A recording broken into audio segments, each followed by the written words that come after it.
त्यानंतर होईलच प्रेम या मालिकेच्या आधीच्या भागामध्ये पाहायला मिळालं, काव्याने स्वतःच्या हातावरती पट्टी मारून जखम करून घेतलेली असते आणि ती बेडरूममध्ये झोपी गेलेली असते. म्हणजे एरवी ती खाली झोपते, परंतु आज वरती झोपी गेलेली असते.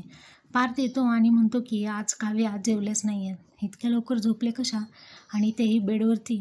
बहुतेक यांच्या लक्षात आलं नसेल असं तो म्हणतो आणि पुन्हा म्हणतो उठू का यांना. नंतर तो म्हणतो नाही नाही नको नको, उगी कशाला उठवायचं. परत तो म्हणतो पण असं उपाशी पोटी झोपणं पण बरोबर नाही आहे ना. तो काव्याला आवाज देतो, परंतु काव्य आवाज देत नाही. त्यानंतर तो पाहतो की तिला ताप वगैरे आला आहे का.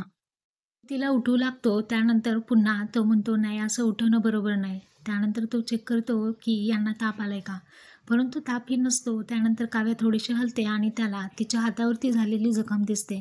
तो म्हणतो हे हातावरती कोणी मारून घेतलं किंवा ह्यांना असं कसं झालं, असा तो विचार करत असतो. तिचा हात असं झोपेमध्ये साईडला होतो, तेव्हा हातावरती असणारे पट्टीने मारलेले जे डाग असतात ते स्पष्टपणे दिसतात. हातामध्ये हात घेऊन पार्थ तिचा अगदी काळजीने पाहत असतो. त्यानंतर तो तिथे ड्रॉवरमध्ये असलेला फर्स्ट एड बॉक्स घेतो आणि त्यामधून मलम मलम काढतो आणि तिच्या हाताला हळूवार लावत असतो, जेणेकरून तिला समजूही नये. काव्याची काळजी घेणारा पार्थ हा अतिशय छान असा दाखवलेला आहे. काव्याबद्दल त्याला खूप अशी काळजी वाटत असते.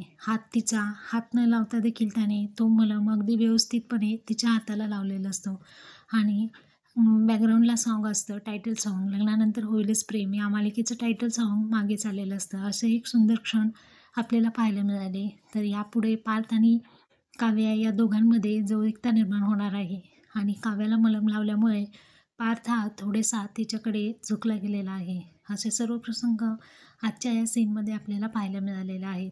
तर येणाऱ्या लग्नानंतर होईलच प्रेम या मालिकेच्या रंजकदार गोष्टींसाठी आपल्या चॅनलसोबत कनेक्टेड राहा, सबस्क्राईब करा, व्हिडिओज नक्की लाईक करा. थँक्यू.